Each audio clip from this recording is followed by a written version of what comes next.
This video looks at the 6 stages involved in replacing large quantities of rail with a mechanized rail relay gang. It focuses on a rail relay gang changing rail one side at a time, as well as renewing tie plates, rail anchors, and de-stressing CWR. Stage 1 covers the planning that goes on for rail relay. Stages 2 to 5 include the physical tasks of preparing for rail relay, removing old rail, preparing for new rail, and laying new rail. The last stage involves a follow-up inspection to ensure the work is completed to standard. There are 3 planning phases involved in completing a rail relay project. They are pre-project planning, pre-job planning, and pre-block planning. Pre-project planning is usually done months before the rail relay project and takes into consideration such things as emergency preparedness, location details, and material distribution and disposal, especially the method to be used for scrap rail pickup. Pre-job planning is usually done days ahead of the rail relay work and adds jump-start possibilities and protection requirements to the list of things to do. Pre-block planning is usually done by the foreman just before the job and includes job briefings, distributing material, and jump-starting the gang.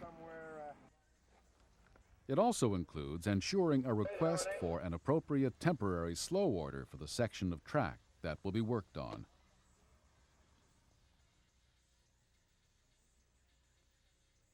When adequate protection is provided, some work can be done before securing the major work block for the gang. Completing these activities ahead of time will jumpstart the operation and increase productivity through the more efficient use of work block time. The first step in preparing for rail relay is to prepare the cut-in and cut-out points. This includes determining locations and lengths for step-down or taper rails. On wood ties, add additional anchors to either side of relay limits. Then adjust anchors for at least 60 meters or 200 feet to either side of the cut point. This will help prevent the rail from moving when it's cut. Now thread the new rail to the upright position.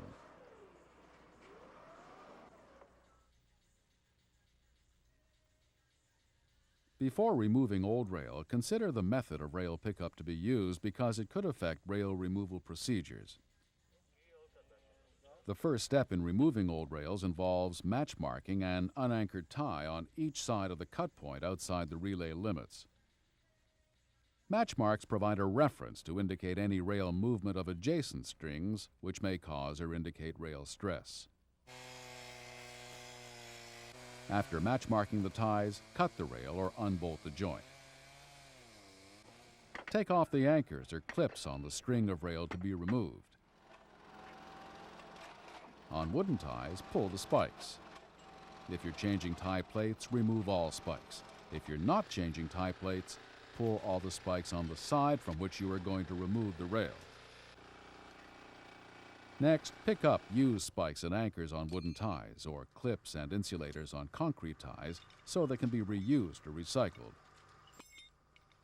Then prepare the old rail for pickup. If CWR is to be scrapped, cut through the head of the rail at approximately 40-foot intervals. If it's a jointed rail to be picked up in pieces, unbolt the rail or cut the bolts while the rail is still standing in track. Now remove the old rail. After the old rail has been removed, distribute the material as required. If you're using new spikes, then distribute them. If you're also changing tie plates and anchors, distribute them as well. If the CWR is being relayed on concrete ties, then distribute the necessary pads, insulators, and clips, but make sure they're not in the way and will not get lost when threading in the new rail.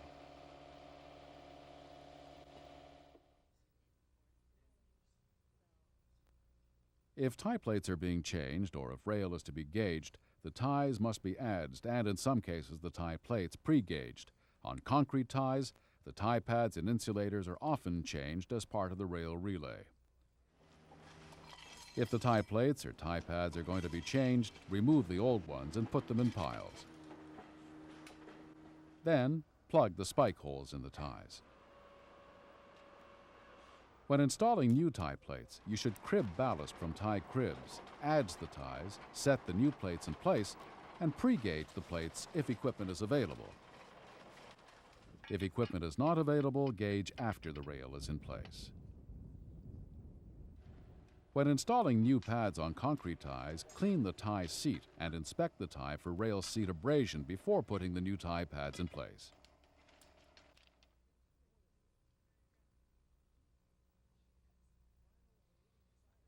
When laying new rail, the first step is to set it in position. The next step is to join the rail at the starting end.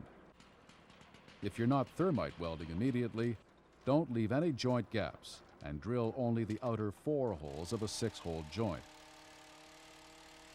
Laying the joint rails tight prevents rail end batter when the welds are not done immediately. Now you're ready to seat the rail into the tie plates and make sure the plates are properly situated on the ties. On concrete ties, install insulators and clips. If you are laying rail when the temperature is below the preferred rail laying temperature range, now is a good time to install cording clips or riser bars. Gauging is the next step. If you're on tangent track, gauge every 4th tie. If you're on curved track, gauge every 3rd tie. All new rail must be gauged to the standards contained in the maintenance guidelines. Now you're ready to make the closure connection. This is an ideal time to de-stress the rail. That's because de-stressing is best performed when CWR is laid. The final position of the step-down or taper rails for the closure should be prepared at this time. If you're not thermite welding the closure connection, remember not to leave any joint gaps and to drill only the outer 4 holes of a 6-hole joint. Finish spiking and anchoring to standard.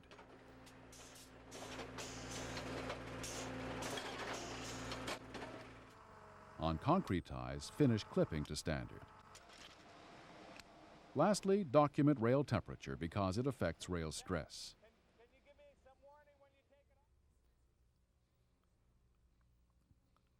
To ensure the rail relay operation meets the criteria established for the gang, as well as standard practice circular requirements, a follow-up inspection is undertaken.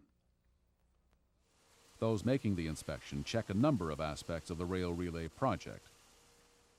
Those aspects include making sure the rail is properly seated and that the tie plates are properly installed on wooden ties, and that pads and insulators are properly installed on concrete ties. Ensuring the spikes have been installed properly and that spikes that are too high, bent, or missing are taken care of.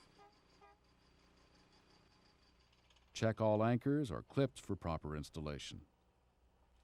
Tightening all joint bolts to standard torque if the rail has not yet been welded. Picking up all unused or recyclable materials. Reinstalling all road crossings and wayside appliances and making sure ties are properly tapped. In conclusion, there are a couple of precautions you should keep in mind regarding de-stressing rail and rail mismatches.